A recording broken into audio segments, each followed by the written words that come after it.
It all started so beautifully. We were in love. We were going to be getting married. And in the 8th hour, he just completely abdicated all of his responsibilities. Today, I would like to confess that I tried to do everything to destroy, humiliate, and denigrate the father of my child.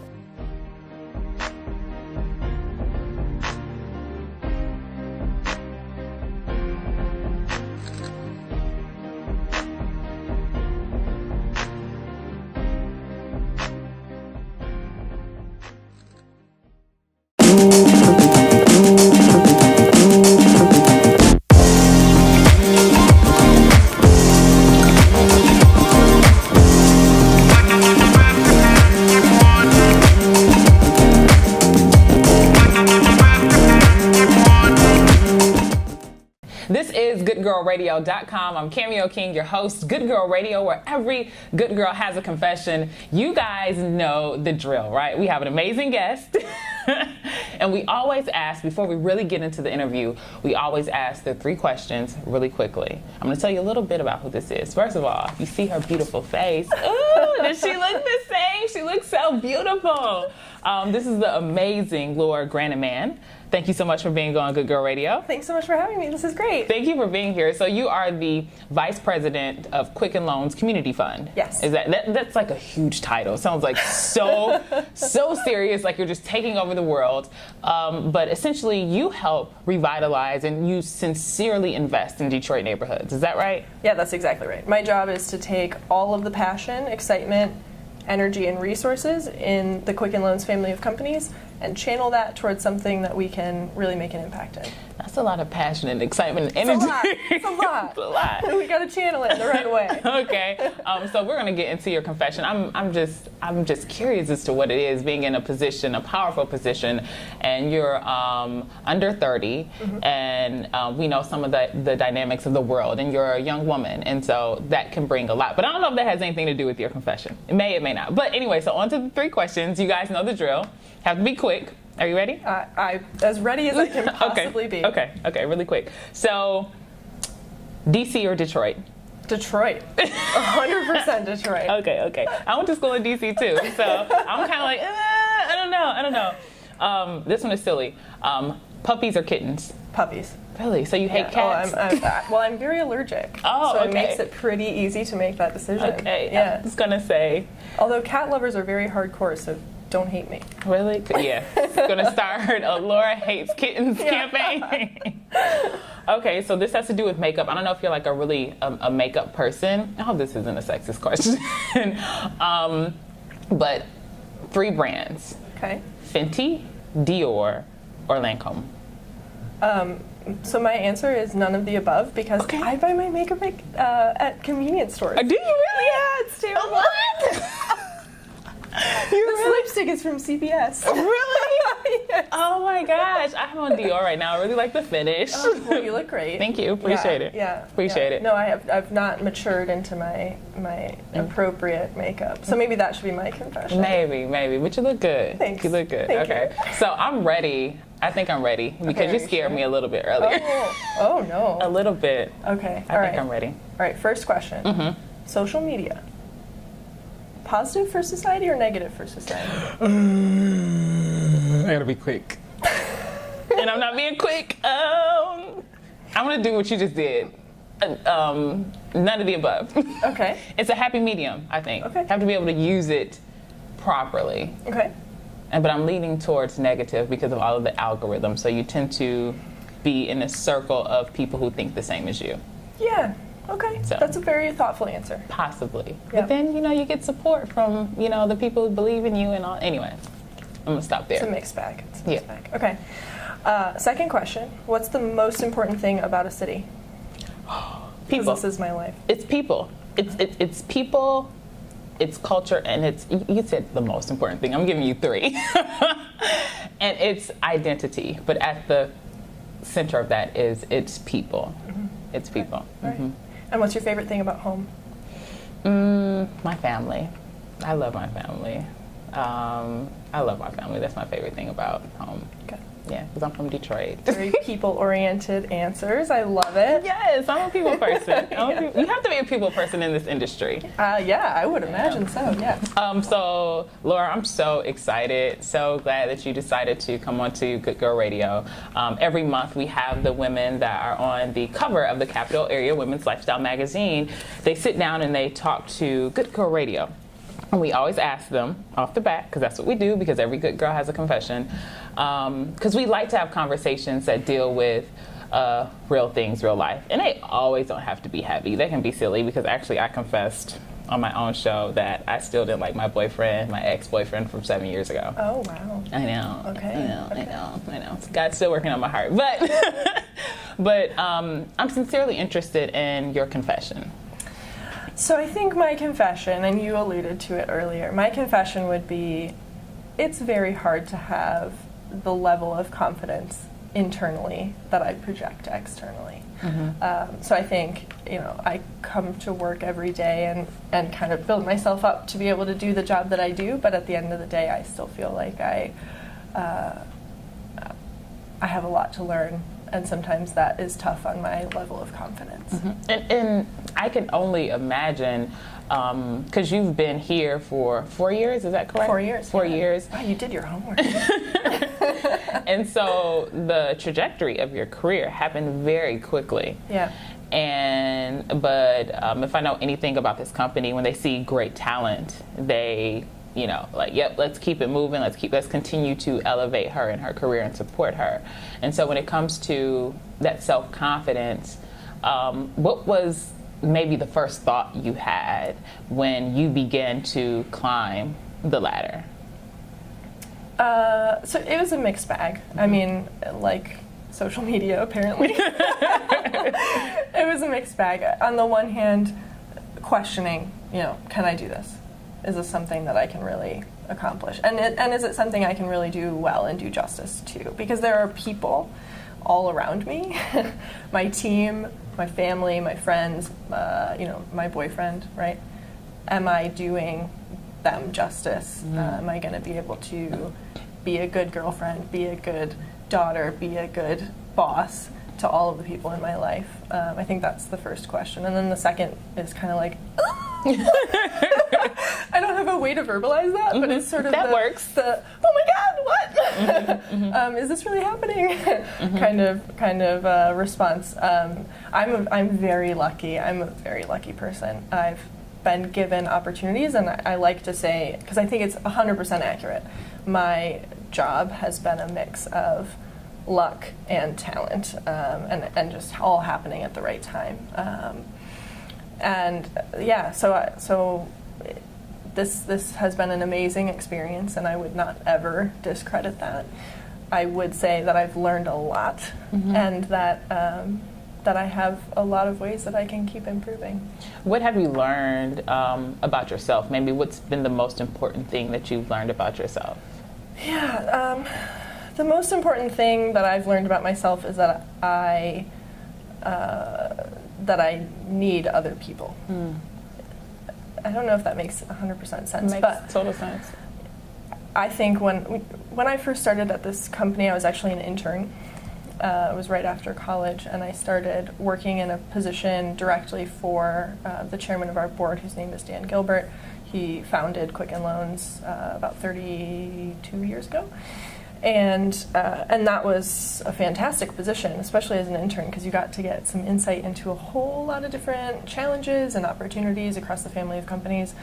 I also, though, was working largely by myself, almost entirely by myself, and I held myself accountable, and I drove myself to work as hard as I possibly could and deliver on everything that I said that I was going to deliver on. And then as soon as I moved over about almost 2 years ago now to working with a larger team and really supporting the team. So I had to shift my mentality from, I'm responsible for this, to we are a team working towards this. I get that. I do have to tell you what I'm doing today. Oh, please, yeah.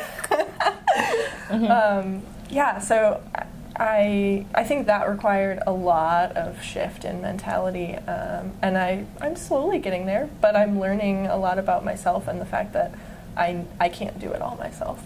Did anything surprise you about yourself in this position, about the level of responsibility that you are handling? Yeah. Yeah, it's a lot of responsibility. It's a lot of responsibility, and sometimes when you're thrown in situations like what I've been thrown in, it tests you. It's sort of baptism by fire, right? Like, can you do it? Can you not? Are you going to be able to stand up to the pressure? And hopefully, I've been able to do that effectively. I think I would say that it's been a lot of pressure, but it's been a great amount of pressure, and it's helped me grow in an effective way. But it pushes you to kind of your extremes, and you learn what your limits are. So how do you begin to balance that? Because I think it's so interesting how you said, sometimes you may struggle with self-confidence, and based on my past interviews, that's just a part of life, whether you're 20, 30, 40, 50, it's something new at every turn, every decade. Yeah. So how do you balance that? Again, being in this position, and I would like to say very visible position, but also, in a sense, staying humble. Yeah. Well, I listen a lot to country music. Is that the answer? Humble? No, I'm kidding. Tim McGraw, Humble and Kind. No, I'm kidding. I'm going to add that to my playlist. No, it's important. It's a good message. I think it's taken me a while to reach that balance, and I think it will always be kind of a pendulum swing balance, because things, even this conversation, right? There's going to be people that are listening to this. Is you're right? My position is sort of visible and open, and so I have to do a good job of attributing my team members for the work that they do, because they do a lot of the work too. And that's really been the balance that I've tried to find. One of my most important traits, I think, is the thing that I value the most is authenticity. Am I being an authentic person? And sometimes when you're put into these stressful positions, it tests that level of authenticity, and I think just kind of checking that with myself every now and again, that's really been valuable to me. Do you have maybe an experience that you would like to share, that you feel comfortable in sharing, where you felt as though you were tested and you came out? I kind of want the one where you didn't come out on top. The one where I didn't come out on top? Within yourself, that level of authenticity. Ooh. That might take me a minute to think about. Because I've been there. I've been so angry at myself. I've been there. Yeah. I think it's the little things for me. I don't know that there's one perfect example of that. I think, again, sort of that mentality shift from me to we. There's been little examples every day of those things. So, like, yesterday, great example. I asked one of my team members for something, and I forgot to explain the why behind the ask. I'm in my own head. I'm thinking, I need this. It makes sense. Can I have it?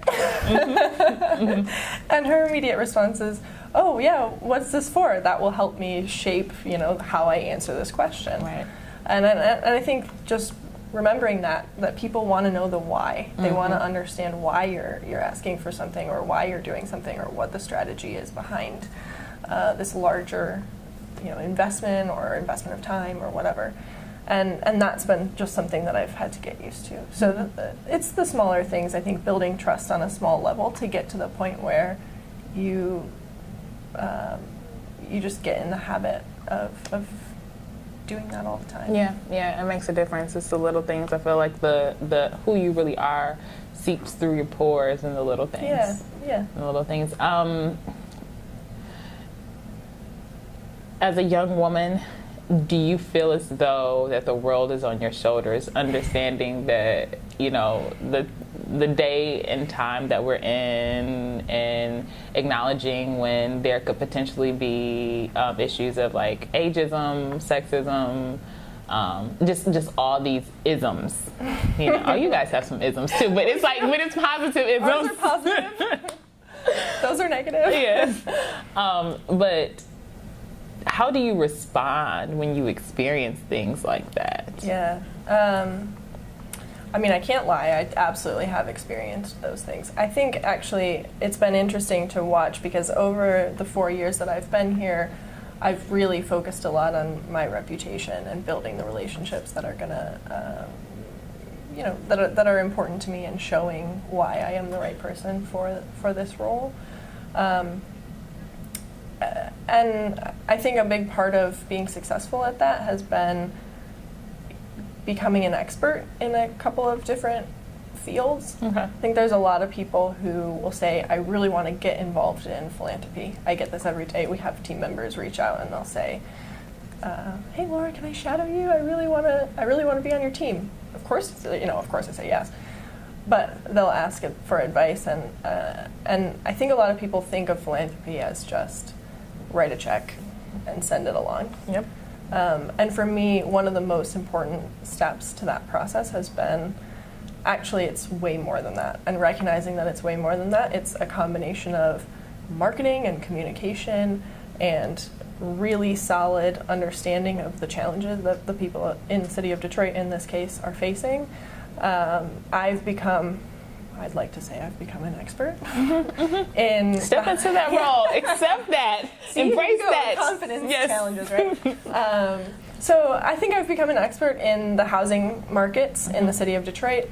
I've delved into that very deeply over the last 4 years. And I think that has helped me to really combat effectively those small or large incidents of sexism or ageism. It is interesting. Now I don't experience it as much internally. I experience it way more externally, and knowing, kind of jumping back into that position of, oh, I've got to be the most prepared person in the room. I've got to be the most knowledgeable person in the room so that I can really show that that's not, you're putting me in a box here. That's not who I am. I don't want to say it's unfortunate, because I do believe that it's putting you, and it will put anyone else in a similar position as you that has to face any of those isms. I think of ableism, like just anything across the board. But you do come to the table more prepared than anyone else in the room. But also it's that additional burden that you have to essentially prove yourself when you walk into any room. Yeah, that's right. It's interesting. Maybe I'll have a bit of a therapy session with you right now, because you're wearing lipstick too, but I wear lipstick, as you can tell from the cover of this magazine and from my presence today, on a very regular basis. And sometimes I ask myself, like, why am I doing that? Am I doing it because I want to feel more feminine? Am I doing it because I love it? Am I trying to put on a face of, like, I am not a threat, but then underneath, be very powerful and knowledgeable and be able to. So it's sort of a balance of understanding yourself and how you best approach these types of situations. I feel like we're here because there are things too that I've done, when we're in certain positions because of, and I don't want to say that they're necessarily insecurities, but you are highly aware of the things you do and how people respond to them. Yeah. So even being like, I believe I have a very bubbly personality. I would say so. and so when I'm my authentic self in certain situations, even in work environments, sometimes, you have you kind of hear this little voice like they're not taking you seriously. So what I do, stand up straight, and then I'll deepen my voice. Oh, that's interesting. I'll deepen my voice, and I'll see the reaction. And so you talk about red lipstick, or you talk about how you wear your hair. I think it all matters, and it's all a part of who you are. Yeah, I think absolutely. Yeah. So, Laura, I am so excited and thankful that you came on and that you shared your confession. My last question, I guess, is what would you tell yourself when you first started? Like, if you could go back and you could meet Laura 4 years ago, what would you tell her? Because it's someone out there that's in the same position as you right now. Yeah.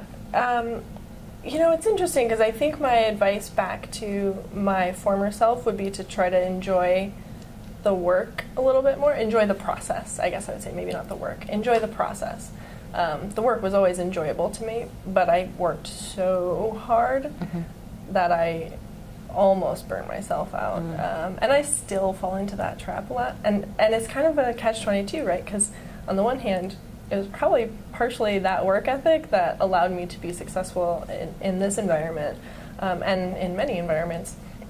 At the same time, I think I could have done a better job for my first couple of years living in Detroit, actually getting to know the people around me and getting to sort of appreciate what they bring to the table. And again, that sort of me to we shift, mental shift that I had to go through, I think that would have been an easier shift to do if I had put more time into the relationships around me and building those. Okay. All right, Laura, than't you so much. Did you have any questions for me? Because I felt like your questions in the beginning just came out. I'm like, oh my gosh, I don't know if I'm ready for all of this. Well, I would turn some of this back on you too. I know it sounds like you have this platform to kind of help showcase some of these larger questions and pieces of advice to other people, specifically younger women or women in general, I suppose. So, are my answers kind of fitting into the larger trend? What are you seeing? No, but it is. And the reason why I created Good Girl Radio, with the tagline, every good girl has a confession, because I think, one, we have so much more in common than we think, but two, we deal with things internally. And then there's this mask or this assumption that when I see a Laura in a powerful position, that she goes through nothing, or that she has it all laid out and she has it all together.